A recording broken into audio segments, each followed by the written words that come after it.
বন্ধুরা তোমরা সবাই কেমন আছো? আশা করছি ভালো আছো। আমিও খুব ভালো আছি। Welcome to Bengali blogger Sonali. Welcome একটা নতুন ভিডিও নিয়ে।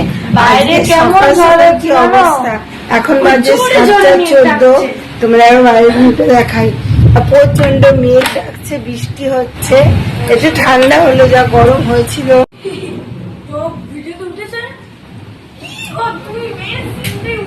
বৃষ্টি কিরকম পড়ছে,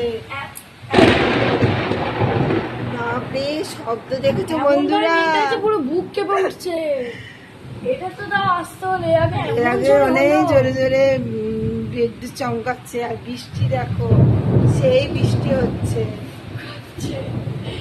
দেখতে পাচ্ছ মেঘ কিরকম ডাকছে বন্ধুরা? দেখো বৃষ্টি,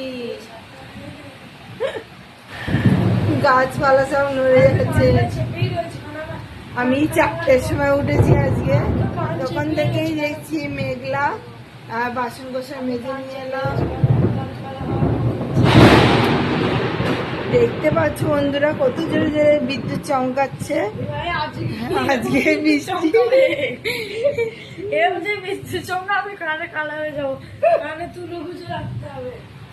কিন্তু একটু ঠান্ডা হবে এই যা। প্রচুর লাগছে। হ্যাঁ, প্রচন্ড জোরে হচ্ছে। আর সকাল সকাল আমার ভাত হয়ে গেছে, ডালও করে নিয়েছি। আজ যেহেতু নিরামিষ। এখন বৃষ্টি দেখছি, দেখছো শব্দগুলো কিরকম হচ্ছে? আবার একটা হবে। দেখো দেখো,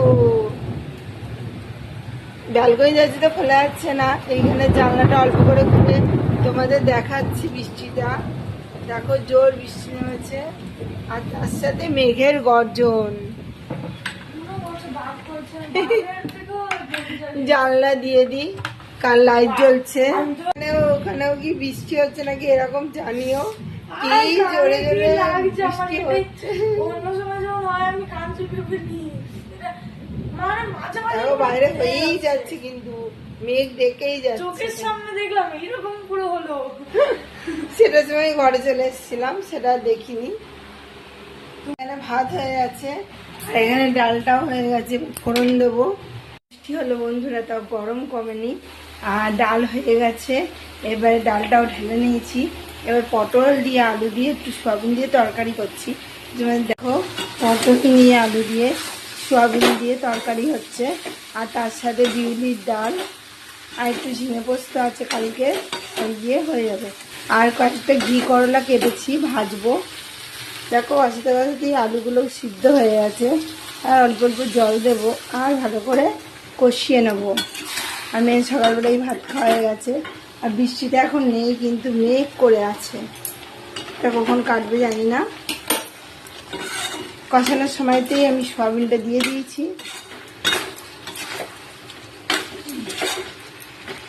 বন্ধুরা দুপুরে কি কি রান্না করলাম তোমাদের দেখানো হয়নি, চলো তোমাদের দেখাই কি কি রান্না করেছি। দেখতেই পাচ্ছিলে বিউলির ডাল করেছিলাম।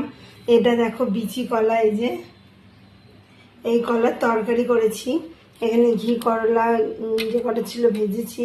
আর এখানে দেখো যেটা সয়াবিন দিয়ে পটল দিয়ে আলু দিয়ে তরকারি বানাচ্ছিলাম, সেইটা এই কটাই করেছি আজকে, তাও 4 রকমের। আর রাতে একটু রুটি করলে হয়ে যাবে। আর এইগুলোকেও তরকারি খেয়ে ফেলবো, কারণ কাঁচা কাঁচাই রয়েছে, পাকছেও না, দেখতেই পাচ্ছ। পরে রুটি টুটি করে নেবো। আটার মধ্যে প্রচুর কেরি পোকা হয়েছে, ঝেড়ে নিতে হবে, তারপরে রুটি টুটি করবো। কেরি পোকা একবার ধরলে আটা কিন্তু নষ্ট হয়ে যায়। তা চলো এইগুলো রেখে দিই ঢাকা দিয়ে। আর প্রচণ্ড পিঁপড়ে হয়েছে, যেন সব জায়গায় ওষুধ দিয়ে দিয়ে রাখতে হচ্ছে, এত পিঁপড়া। আজকের মতো বন্ধুরা ভিডিও আমি এখানেই রাখছি। আমার ভিডিও যদি ভালো লেগে থাকে অবশ্যই চ্যানেলটা সাবস্ক্রাইব করবেন, লাইক কমেন্ট শেয়ার করতে ভুলবেন না। কাল আবার নতুন ভিডিও নিয়ে খুব শিখে আসছি। সুস্থ থাকবেন, ভালো থাকবেন, সবাইকে ভালো রাখবেন। বাই।